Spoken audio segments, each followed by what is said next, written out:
الحمد لله رب العالمين وأصلي وأسلم على من بعث رحمة للعالمين وعلى آله وأصحابه أجمعين وبعد السلام عليكم ورحمة الله وبركاته. Inshallah, we continue with the tafsir of Surah An-Nisa from ayah number 2 inshallah today. We'll cover the next 1, 2, 3, around 4 ayahs inshallah, if we have the time today. So we covered the first ayah last week. Allah subhanahu wa ta'ala, as I mentioned, introduces the topic of all mankind being created from one single nafs, one single soul. And that from that soul He created its mate, its spouse, and from those two He sent countless men and women. He created countless men and women. So as we said last week, the main reason for that introductory ayah in that way was to show the relationship of all humanity, the relationship of all men and women that exist. All mankind are related because ultimately they all come from one single father and one single mother. Ultimately, Adam alayhi salam and his wife Hawa. So Allah subhanahu wa ta'ala gives that introduction, and then, as we said, Surah An-Nisa, there are lots of rules and regulations and exhortations and encouragement of keeping ties between individuals, between families, between relatives, between different parts of society, between the poor and the rich, between the vulnerable and the strong, different parts of society, between the orphans and those who are able to take care of them. So because of that detailed rulings that are going to come, Allah subhanahu wa ta'ala reminded mankind that they all come from one source, they're all related. So Allah subhanahu wa ta'ala now says in this ayah, the ayah next to it, which is ayah number 2, Allah subhanahu wa ta'ala will talk about giving orphans their wealth, how to look after the orphans and giving their wealth back when they reach maturity. And not to mix your wealth with their wealth, thereby diminishing their part of the wealth, etc. Allah subhanahu wa ta'ala warns against that. Then in the following ayah, Allah subhanahu wa ta'ala also talks about the orphan girls that have matured, what to do with them. In the past, the way it worked was most orphans were looked after not by an institute or an organization, but they were looked after by ordinary men and women, ordinary families. They used to take orphans in and look after them. Those orphans could be related to them, could be from their tribe or distant relatives or something like that, or even close relatives. And they would look after them until they were matured and independent enough to live their own lives and to manage themselves. So in some cases, if it's orphan girls, once they mature, obviously it's also time for their marriage. So Allah subhanahu wa ta'ala gives guidance there. If those who are caretakers or looking after them, if they were to marry them, what are some of the guidelines? Then in the following ayah, Allah subhanahu wa ta'ala talks about the mahar, the dowry, as it's translated in English, although it may not be the exact meaning, but anyway, the mahar, that it's an obligation to give the mahar in marriage contract. When you marry somebody, you have to give the mahar, the dowry, to the woman. So there's some rules around that we'll touch inshallah. And then in the following ayah, Allah subhanahu wa ta'ala also talks about if you have dependents, children or other young people who, or it may be adults, who you are looking after, or they are your dependents, but they don't have full intellectual capacity, or they're suffering from some other kind of incapacity, mental incapacity, intellectual incapacity, by which they're not able to decide what is best for themselves in terms of when it comes to looking after their own wealth, their money, their day-to-day affairs, how to deal with those kind of dependents and what to do in those situations. So that's a summary of the 4 ayahs. Let's go into it now, inshallah. So the first ayah we said, ayah number 2 of Surah An-Nisa, Allah subhanahu wa ta'ala says, وَآتُوا الْيَتَامَ أَمْوَالَهُمْ وَلَا تَتَبَدَّلُوا الْخَبِيثَ بِالطَّيِّبِ وَلَا تَأْكُلُوا أَمْوَالَهُمْ إِلَىٰ أَمْوَالِكُمْ إِنَّهُ كَانَ حُوبًا كَبِيرًا. Give orphans their wealth and do not exchange, meaning give orphans their wealth, meaning when they become mature, when they become adults. And do not exchange your worthless possessions for their valuables, nor cheat them by mixing their wealth with your own. For this would indeed be a great sin. So Allah subhanahu wa ta'ala is giving two things here, or three things. One is that Allah subhanahu wa ta'ala is saying, give the wealth, because orphans, sometimes they inherit, they have wealth from their father or parents passed away, they left them wealth. Or they have some other wealth from other sources. So when the caretaker, whoever's looking after the orphan, they will look after the orphan and they will look after the orphan's money or wealth. Allah subhanahu wa ta'ala is saying, give that wealth back to the orphans, look after it in your custody, and hand it over to them once they become mature adults. And as we know in Islam, adults are not when you turn 18, right? It's when you reach puberty, as long as you reach puberty with a sound or healthy mind, mental capacity. So Allah subhanahu wa ta'ala says, give orphans their wealth when they reach maturity, and do not exchange your worthless possessions for their valuables. Here, what does this mean? Do not exchange your worthless possessions for their valuables. So what used to happen is sometimes those who are looking after the orphans, the orphan may have a camel or a sheep in their possession as part of their wealth. And the caretaker may have a sheep or camel of poorer, inferior quality. And they would put the inferior quality sheep or camel into the wealth of the orphan and take the good quality from the orphan. And say this is in exchange for that. Because obviously they're managing everything. It's up to them how they deal with the wealth of the orphans. So to stop this practice of giving something inferior to replace something superior from the orphan's wealth, so that not to cause loss to the orphans. This is what Allah subhanahu wa ta'ala is telling people to stay away from, prohibiting this practice. Nor cheat them by mixing their wealth with your own. You know, your wealth should be separate from the orphan's wealth. If you're looking after an orphan and they come with their own money, they come with their own wealth before they join your household, you should not mix your money with theirs. Their money is their money. Their wealth is their wealth. They have a right, 100%, absolute 100% right to it. Your duty is to look after that wealth until they are capable of looking after it themselves or managing it themselves. So don't mix it up and then you eat from your wealth and you eat from their wealth as well. This is not allowed. Allah subhanahu wa ta'ala then says, إِنَّهُ كَانَ حُوبًا كَبِيرًا. For this would indeed be a great sin.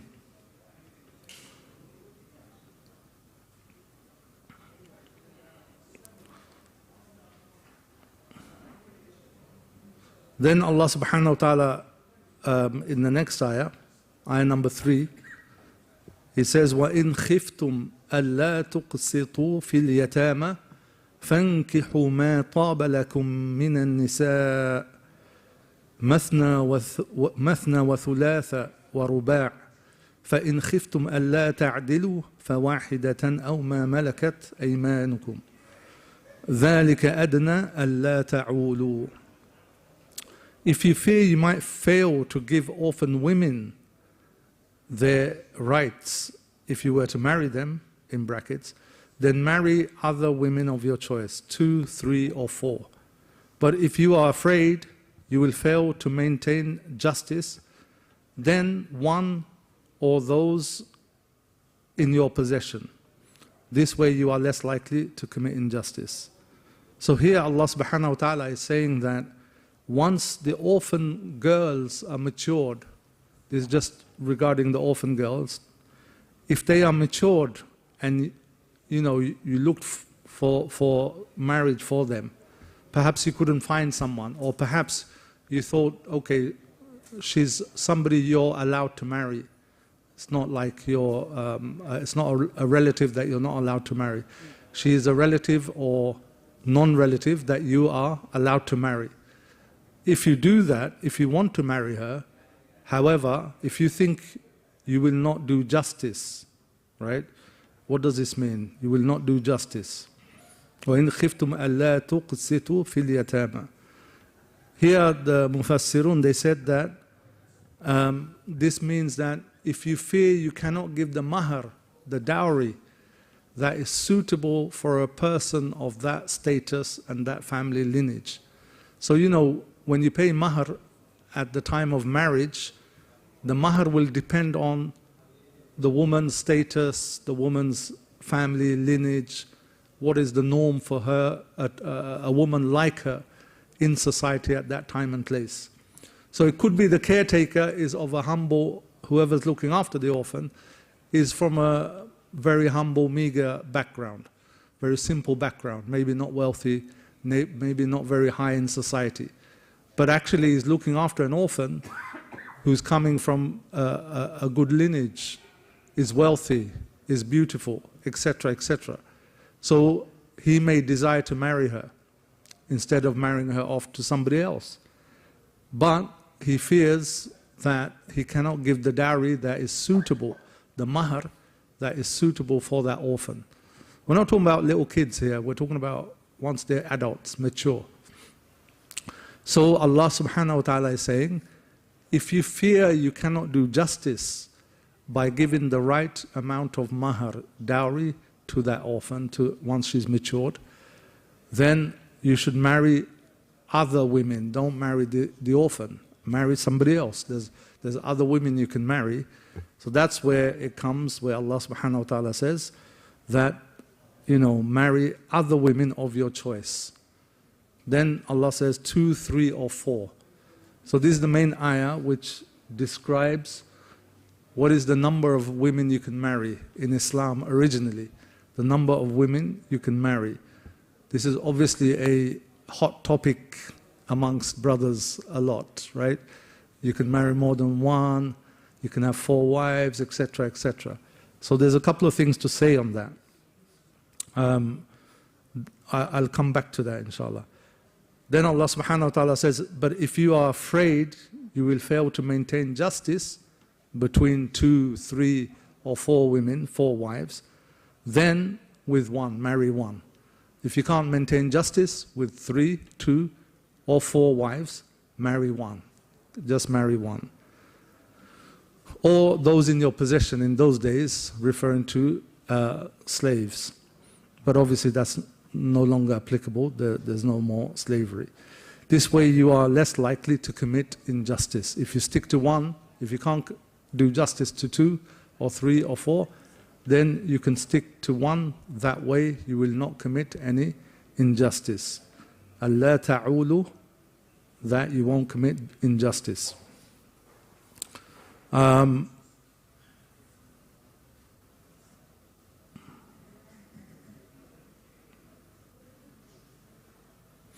In a hadith in Bukhari, Aisha radiallahu anha, she says a man was taking care of a female orphan, and then when she matured he married her. Although he did not desire to marry her, that girl's money was mixed with his, and he was keeping her portion from her. So afterwards this ayah was revealed about this case, وَإِنْ خِفْتُمْ أَلَّا تُقْسِطُوا. So this is one of the narration about this ayah. Also, it's narrated from Aisha radiallahu anha. When she was asked about this by her nephew, she said, this is about the orphan girl who lives with her guardian and shares his property. Her wealth and beauty may tempt him to marry her without giving her an adequate, meaning suitable, dowry, which might have been given by another potential husband, suitor. So such guardians were forbidden to marry such orphan girls unless they treated them justly and gave them the most suitable dowry. Otherwise, they were ordered to marry women, women besides them. So again, like I said, this is about, if you're not going to do justice to what Allah subhanahu wa ta'ala is telling the guardians, if you won't be able to do justice to that orphan girl once she matures, because you won't be able to afford her dowry, mahar, you can't give her the right amount, or you've mixed up her wealth with yours, now it's all mixed up, etc., then you shouldn't proceed with marrying her, because that will be an injustice. Marry other women that are more suitable for you, that you can afford the dowry for or afford the mahar for.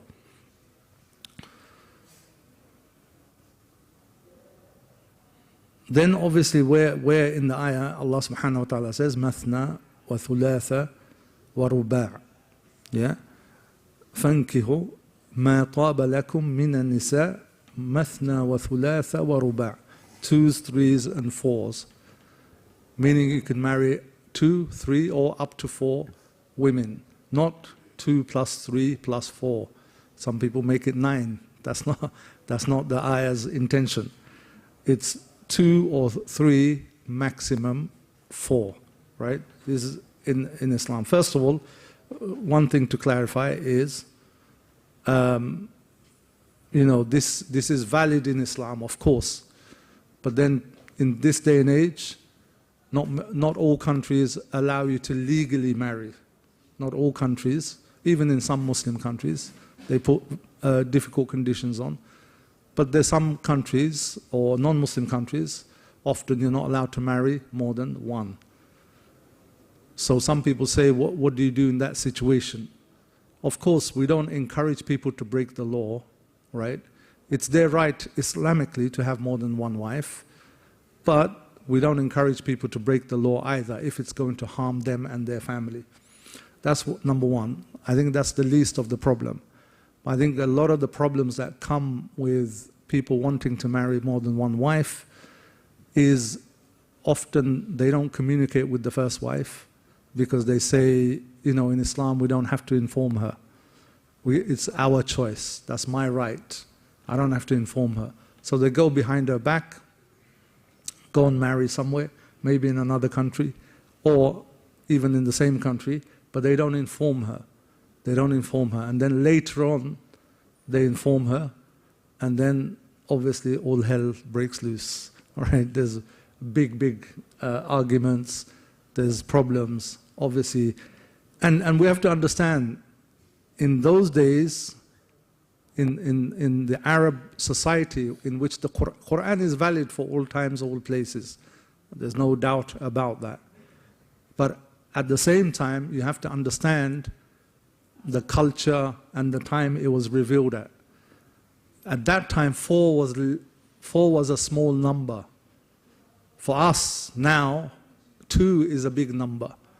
Whoever has 2 wives, that's like something extraordinary. Most people have just got 1 wife, and that's norm. That is the norm. If someone's got 2 or 3 or 4, that's like a massive number. It's huge. Something out of the ordinary. Something very different. In those days, 4 was a small number. Many people had 7 wives, 8 wives, 9 wives, more than 4. Especially those who could afford it, those who were wealthy, they had more than 4. So Islam limited it from an unlimited number and brought it down to a maximum of 4. So that's another thing. This day and age, in the societies we're brought up in the cultures that we have, it's very unusual for women to be accepting, or very unusual for women to be brought up in a household where they have 2 mothers or 3 mothers, meaning their dad's married 3 or 4 times. It's very unusual. Yes, back home in some of our countries, there was a lot of men with more than 1 wife, without a doubt. But still not the majority. It wasn't the norm in, at least, let's say, the past generation above us. But it was to be found. It's present, right? But what I'm talking about, our societies now, our cultures now, is very unusual very rare to find women who have been brought up in a household where the father has married more than once. That's number one. Number two, is very rare to find, for women I'm talking about from their perspective, it's very rare to find women who are married to a husband who's got more than one wife. There are people, I'm not saying it doesn't exist, but I'm saying it's not the norm, as in it's not the majority, it's not widespread. So what we have to understand is the psychology and the culture and the norms. So it's not the norm or the culture or the psychology of women, Muslim women, in many cultures today, to be married to a man who has more than one wife. We have to understand that. It doesn't mean it's not allowed. All I'm saying is men have to be, cognizant of that fact. It doesn't mean they're not allowed. We're just talking about reality, what happens, because you deal with cases, I deal with cases that come to me. So even if the wife, in the beginning, sometimes they're pressured, sometimes they've got no choice. Sometimes they do it willingly. Most often, if there's a discussion, in the beginning they may feel that I'm going to be okay with this, I'll be okay with it, I can handle it, it's not a problem. But there's societal pressures. People look down on that or say, oh, how could you share your husband? Or, oh, your husband doesn't love you. Or your husband's not committed. Or he's bored of you, etc., etc. And these things impact the psychology of women, of course. So later, in the beginning, the woman your first wife might agree, and then later on, it becomes very bitter and sour. So there's many factors that people need to consider before rushing into taking a second wife or anything like that, or consider this. I'm just talking about reality, what happens, some of the cases that come to me, etc. We have to think about these things. And obviously, the other key thing is justice, doing justice between, we're talking about the ayah now, in theory, in Islamic law, that you have to do justice, or you're encouraged at least to do justice. There's a justice which is fard, right? It's obligation in terms of their rights. Whatever they have fard rights, providing accommodation, providing clothing, food, maintenance, all of that, intimacy, this is their right. It's not like it's recommended if you provide them with accommodation and food and clothing. No, these are obligations. In that respect, you have to do justice. As in, you can't just provide one and deprive the other. You have to be equal in that respect. In terms of anything beyond that, it's recommended to be just and equal, anything beyond the fard. But obviously, human nature, you can't be often. One man can never do justice, because you'll see in the other ayahs that Allah subhanahu wa ta'ala says, even if you desire to do justice between women, you won't be able to do it. You won't be able to achieve it. It's not possible for most people to do that, because you'll always have a preference, one over the other, for whatever reason, right? So the basic justice, which is in things which are obligatory, things which they have an absolute right to, you must do justice. You can't deprive one and not give her her rights, and then the new wife, you're like 100% devoted there. No, that you can't do, right? So these are some of the issues, but I mean, this is, we won't go too much into it. I don't think it's, I mean, people do get married more than once, of course, but it's not the majority. It's still a minority thing. But this is the rules that Allah subhanahu wa ta'ala is laying down here. So, فَإِنْ خِفْتُمْ أَلَّا تَعْدِلُوا فَوَاحِدَةً أَوْ مَا مَلَكَتْ أَيْمَانُكُمْ ذَلِكَ أَدْنَى أَلَّا تَعُولُوا. Now it's talking about this marrying 2, 3, 4 wives, not the orphans, other women. If you fear that you cannot do justice, right, then stick to one. Stick to one. If you can't do justice between more than 1 or 2 or 3, stick to one. As I said, there's some justice which is fard, you have to do, and some justice or equality which is recommended, right, on things which is extra, that the husband does for the wife. But if you feel that you can't do, definitely, if you feel you can't do the first one, which is fard, then don't take on another wife. But if you feel you can't, you can give them the basics, all of the obligatory things, but you may have a preference here or there, that's fine.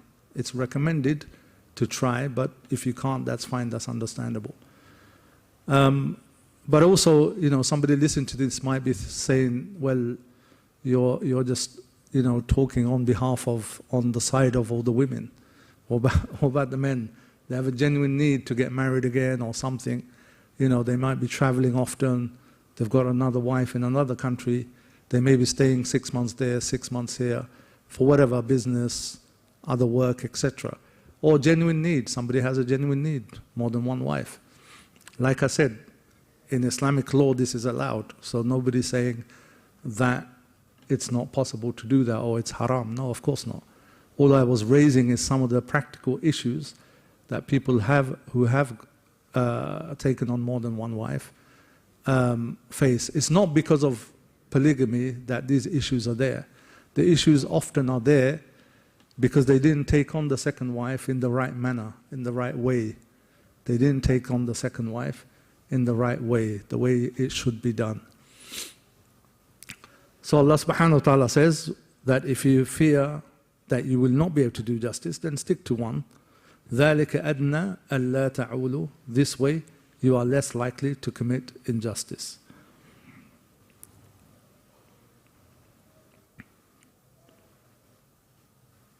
As I mentioned, Allah subhanahu wa ta'ala says, it's in Surah An-Nisa, much later in the surah, وَلَن تَسْتَطِيعُوا أَن تَعْدِلُوا بَيْنَ النِّسَاءِ وَلَوْ حَرَصْتُمْ.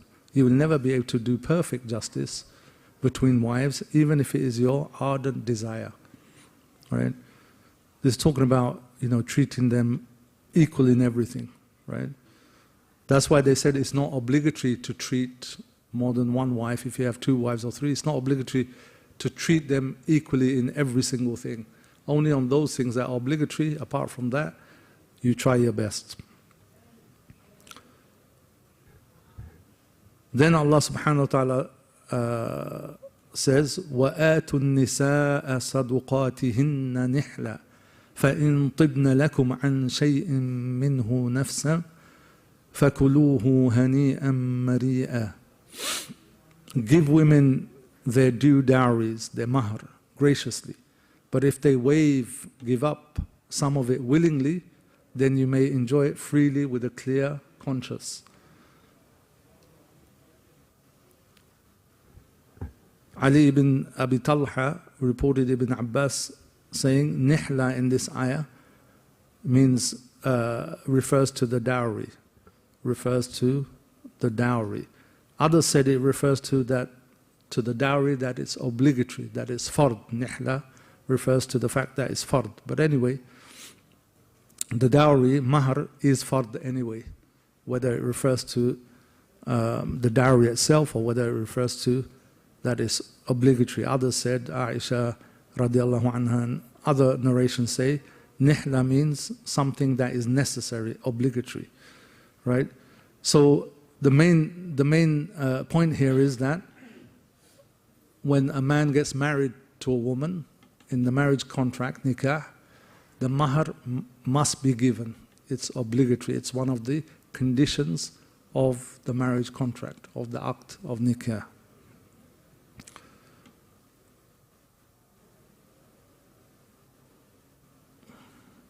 And Allah subhanahu wa ta'ala says that, give the dowry with a good heart, generously. Yeah? Don't give it begrudgingly. Don't give it because you're forced to, because of convention, because of the family's reputation, etc. Give it from your heart. Give it from your own self, voluntarily. Obviously it's obligatory, but give it freely, as they say. Give it freely with a good heart. There's 1 or 2 points on mahr issues. The minimum amount for mahr in the Hanafi madhab, in the Hanafi school, is, in the old calculation, is 10 dirhams, which is about 30 grams of silver. This is minimum. Below that is not counted as mahr. But that amount is nothing these days. It's worth nothing. It's literally under 20 pounds. But there's no maximum limit. Minimum is this amount, 30 grams of silver, 10 dirhams, 30.6 grams. But there is no maximum amount. It's whatever the husband and wife agree, whatever the two families agree on. However, it's disliked to fix a very large sum as mahr, especially when the groom is not financially capable of paying that amount. So the main consideration is one agreement between the two parties. It shouldn't be one party forcing the other that this is the amount you have to pay. Of course, someone can demand an amount, but you don't have to be forced. It should be mutual agreement. It should be agreed between the two parties, husband and wife, or husband and the wife's family. The other thing is that make it easy, yeah?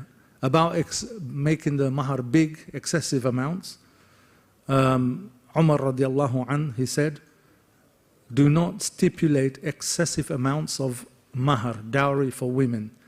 If it was, if paying big amounts was a token of honor in this dunya, or a source of piety in the sight of Allah subhanahu wa ta'ala, then the Prophet sallallahu alaihi wasallam, he would have been more worthy of it than you. He would have paid big mahr to all of his wives, if it was a sign of honor or a sign of piety in this dunya. Then the Prophet sallallahu alaihi wasallam, he is the one who would have paid the biggest amount. It's not a sign of piety, it's not a sign of honor in the world to pay excessive or stipulate, make a condition that the mahr has to be this big, very expensive. And also, once the mahr is agreed, the groom, the husband, is not obliged to pay anything above that. There's no other obligation. In culture, yes, there may be lots of expectation. The husband has to bring this or that, or the wife has to bring that, or this gift or that gift. These are all just cultural norms. It's up to you whether you want to do that, etc. But there's no Islamic obligations over and above the mahr. The main thing is to give an amount according to the husband's means, whatever the husband can easily afford and is able to pay. It's not for just show. Let's just write down £50,000 just to show everyone. But actually the husband hasn't even got the money to pay for it, or he has to take out 4 or 5 credit cards to just pay for that. So the main thing is intention to pay. It's real, it's practical. You will pay it, and it's not for show. Make it according to the means of the husband, and also according to the norms of society and community as well. As long as those norms are not excessive. If they're wrong, the norms in society, if they're wrong, then obviously you don't follow that. But there is an expected norm in society. You should maintain that if it's acceptable in Islam. What about paying mahr or dowry deferred? Does it have to be all cash or immediate? Does it have to be all paid immediately, or can you defer some of it? The fuqaha mention that dowry is of 2 types, mu'ajjal and ghair mu'ajjal. It's immediate and deferred. So you have the option, if you fix the dowry, say at £5,000, you can pay all of it at the time of nikah. You can pay all of it at the time of the contract, or the next day, whatever. Or you can say 3,000 I will pay now, and 2,000 I will pay after a certain time. Or you can say 2,000 I will pay at the time of if we get divorced, or something like that. Or if I pass away, 2,000 is yours, something like that. If both agree, this is also fine.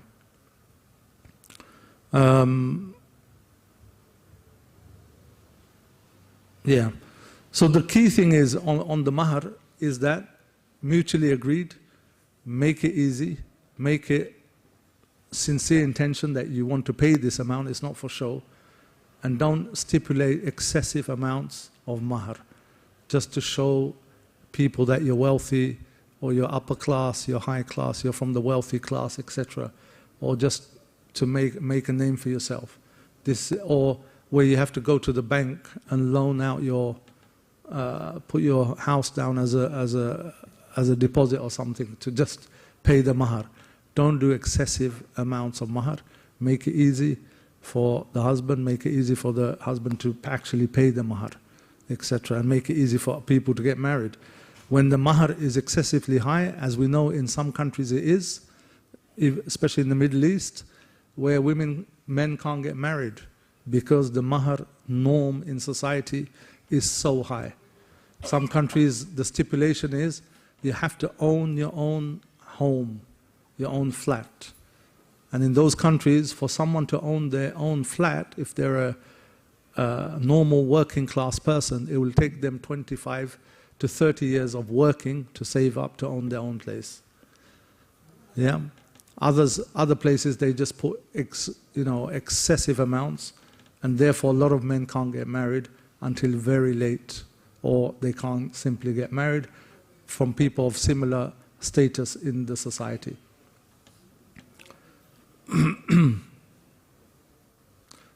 Then in ayah number 5, Allah subhanahu wa ta'ala says, وَلَا تُؤْتُوا السُّفَهَاءَ أَمْوَالَكُمْ الَّتِي جَعَلَ اللَّهُ لَكُمْ قِيَامًا وَارْزُقُوهُمْ فِيهَا وَاكْسُوهُمْ وَقُولُوا لَهُمْ قَوْلًا مَعْرُوفًا. Do not entrust the incapable amongst your dependents with your wealth, which Allah has made a means of support for you. But feed and clothe them from it and speak to them kindly.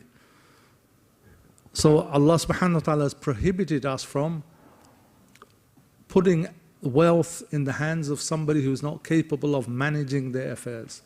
Allah subhanahu wa ta'ala prohibited wasting wealth, because due to somebody who's not ready to manage their own wealth, they may be mentally not capable, they may not be of sound mind, they may not be mature, they could be young, too young to manage their affairs. And this also includes people who are even bankrupt, right? If they've got if they've gone bankrupt, they owe lots of people money, or their behavior is such that they cannot manage their own money.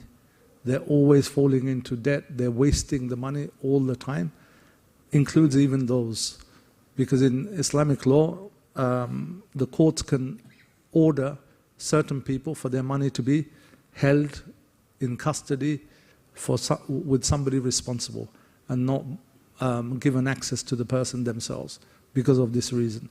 So basically anybody who's weak in the intellect, not of sound mind, could be mentally not capable of making their own decisions, or understanding what's good or bad for their wealth, investment, etc., or just gives it to anybody, spends it anywhere. In this aspect, you shouldn't give your wealth that Allah subhanahu wa ta'ala made a means of, He says, qiyamah, to support you. You stand on your wealth, isn't it? You spend from it to keep you alive, to maintain your basic needs, your necessity. You shouldn't squander that by giving it to them where you know they're going to waste it, they're not capable of doing so. So Allah subhanahu wa ta'ala has prohibited this. And then He says, keep the wealth in custody, or you manage it, but then He says you have to look after them. You have to feed them, clothe them from it, from their wealth, spend on them from their wealth. Make sure that they're clothed, they're fed, they have accommodation, they have their basic necessities, and speak to them kindly. وَقُولُوا لَهُمْ قَوْلًا مَعْرُوفًا. Why Allah subhanahu wa ta'ala said this? Because often those people, especially children or young adults, or even adults who are not that capable, right, intellectually, maybe they can't manage themselves. Often they're the ones who are vulnerable, they're the ones who are often treated badly. Like they're shouted at, they're told off, They're treated as lower than, not normal. They're treated very poorly. They're discriminated against. This often happens, many, many cases. So Allah subhanahu wa ta'ala says, do all this, feed them, clothe them. وَقُولُوا لَهُمْ قَوْلًا مَعْرُوفًا. And speak to them kindly. Say a good word to them. Don't be unkind to them. Don't be unjust to them. Yeah? Don't insult them. Don't abuse them. This is Allah subhanahu wa ta'ala. This is how you will maintain the relationship of good behavior towards each other and looking after. All of these ayahs are about what? Looking after each other's haqq, the rights, especially wealth, money rights here. Looking after each other's rights is a big thing. Before all of this human rights came about, or some of the countries, they didn't have these laws this far back. But Islam from the beginning has very detailed laws, very detailed guidance on every aspect of people's rights when it comes to their wealth, when it comes to marriage, when it comes to relations, when it comes to inheritance, when it comes to divorce, when it comes to business. The rights of individuals are protected, and they're done so in very great detail. There's guidance in the Qur'an. And this is what we have to understand. As I said in the last week, Islam is not just in the masjid. You could be praying in the masjid, the imam could be reciting an ayah, telling you this ayah. This is a command. So you're in ibadah. What's the highest worship? One of the highest worship is salah in the masjid. But the imam could be reciting a verse telling you, don't give your wealth don't entrust your wealth to the incapable. So our deen, there's no difference between what is religious, ibadah, and what is out there in terms of mu'amalat, interaction, transactions, society, family. There's no difference. It's all mixed in one. Because when you're praying, you're going to hear the ayah. Allah subhanahu wa ta'ala is going to talk about inheritance in your prayers. He's telling you the calculation of inheritance. You're listening. Because we don't understand it, we don't realize. We're thinking, whatever the imam is reciting, it's nice, Arabic, probably talking about Jannah, Jahannam. No. The imam is talking about how to divide your shares. Right? The imam is talking about the obligation of giving dowry. The imam is talking about how many women you can marry. The imam is talking about the rights of orphans. The imam is talking about how to exchange loans, how to write down contracts. This is the deen. It's in the Qur'an. It's Islam. Our Islam is not just for the masjid, not for prayer times only. It's how we interact with the whole of society. Is governed by the guidance and the laws of Sharia, guidance of Islam. So this is what we have to understand, and this is Surah An-Nisa. You will see this throughout, inshallah. So we will stop here today, inshallah, and continue from ayah number 6 next week, inshallah. If there's any questions, we can take. Yes? It's a question like as you are explaining that like in marriage and later on there are some ayahs coming like during the marriage discussion or proposal. Yeah. And if they break down and there is some ruling coming, so can you relate it in here? Like normally I never heard like in the marriage ceremony or people or scholar not saying anything like that. Sometimes when you are fixing marriage, sometimes just before marriage they broke down. Yeah. Okay. Yeah. So there is something like one thing. I think that there is a few ayahs coming. Their marriage breakdown before even consummating the marriage. So what is the ruling? How to work? I never heard it, but when I read Surah, Yeah. I found this thing like that. Yes. People don't talk about usually. It's only in the classroom. If you study the fiqh of marriage or family law, that's where these things are discussed. It's true. There's lots of rules and regulations, especially around mahar, how much, if you agree, how much it is. But then what about if you have the aqd, and then, you didn't consummate the marriage, meaning the husband and wife didn't have a relationship, maybe the next day or even a few hours later, for whatever reason, the marriage broke off. What should happen then? There's rules for that. Does the mahar stay? How much does she get? There's different rules for different situations.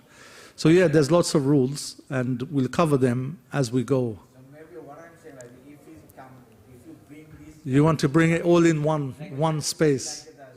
Like it will make a discussion like that. It will, but it will take the whole session, many sessions, because each part of marriage, there's lots of rules. Like even starting with the act. Do you need witness or you don't need witness? Do you need wali or you don't need wali? Who is a wali? Who's qualified as a wali? Witness, what's the qualification of witness? Mahar, or as I mentioned some things here, what if the person dies after marriage and they didn't pay the mahar? So many different rules just on the marriage contract. Then so many rules on maintenance, accommodation, how much, what if the husband doesn't give accommodation or maintenance? Like even not after marriage. Before. Before marriage, like say for instance you are discussing to marriage. Yeah. Like if you fix your mahar, Yeah. break down. And then There is a rule. no, if you didn't do the contract, the nikah didn't take place, then nothing is owed. But there one ayah saying like if you are more is fixed and then is it broke down, then has to pay half of it more. Pay back. Yeah, that's after you sign the contract, after you did the contract. Fixing like that, Yeah. not sign, but No. fixing the mahar. No, fixing mahar means yeah, I know which ayah you're talking about. I don't have it here, but even the Surah Baqarah is there as well.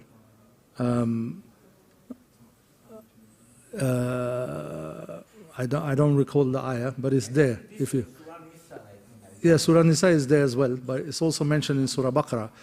Those ayahs where it says that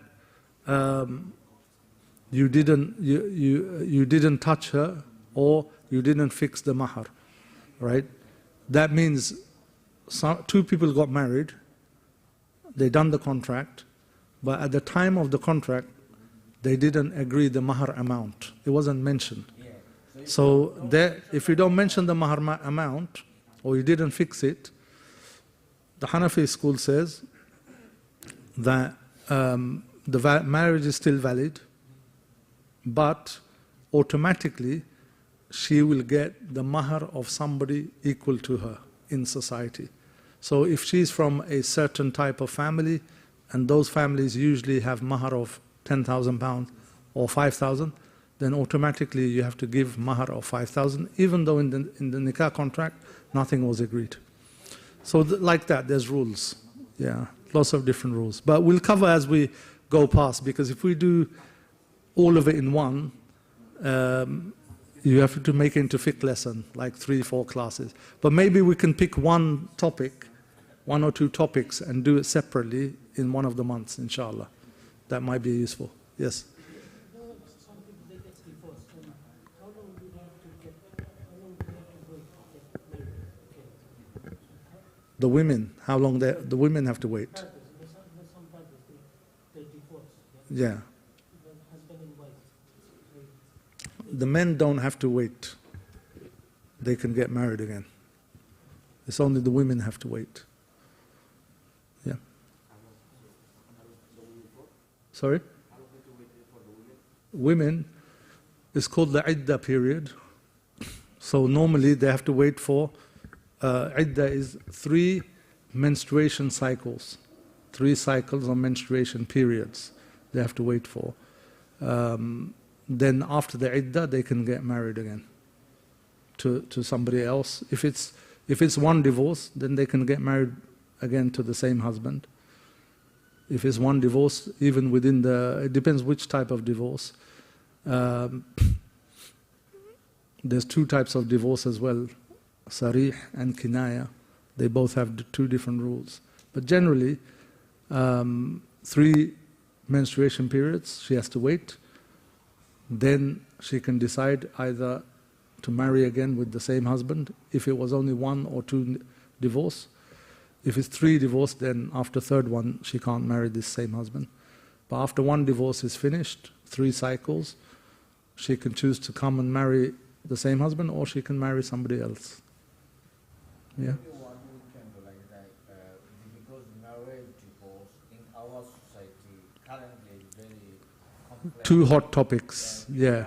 So what we can do is 2 separate sessions. Yes. One on marriage, all the details, contract. One of you, Yeah, like that, then people we can advertise. yeah, And we need to educate people, right? Yeah. Because lack of education, yeah. we are facing this It's crime. true, it's true, it's true. Inshallah, inshallah. So I know one brother, you know, back home, Yeah. he's older than me, he's not married. Mm. Obviously, he said it's up to him. So is it sin or he can get married? It's a good question. Brother's asking, like you're saying he's not married, and he's saying it's up to him if he wants to get married or not. Plus, Yeah, yeah. scholarship 50. It's a good question. Brother's asking, do people have to get married? Is it a fard? Is it an obligation? So the scholars said there's difference of opinion, but generally they said depends on the situation of the person. If the person can stay away from sin, if he doesn't get married, it's not going to harm him, or he's not going to fall into sin, then it's up to him, but it's recommended for him to get married still, according to some scholars. Other scholars said, no, if he doesn't fall into sin and there's no problem, then he doesn't have to get married. He's not sinful if he doesn't get married. But other scholars said it's still recommended to get married because it's a sunnah of the Prophet ﷺ. So yes, if somebody really, like Ibn Taymiyyah, there's many scholars who didn't get married. Imam Nawawi, Ibn Taymiyyah and others, they were never married. So they had their reasons, and if it doesn't affect them and they don't fall into sin, then it's okay as well. Yeah? Okay. Shukran. Jazakumullah khairan. Assalamu alaikum. Did you have a hand? Yeah. No, it's answered. Is it answered? Yeah. Okay, sure. Okay. Assalamu alaikum. Wa alaikum salam.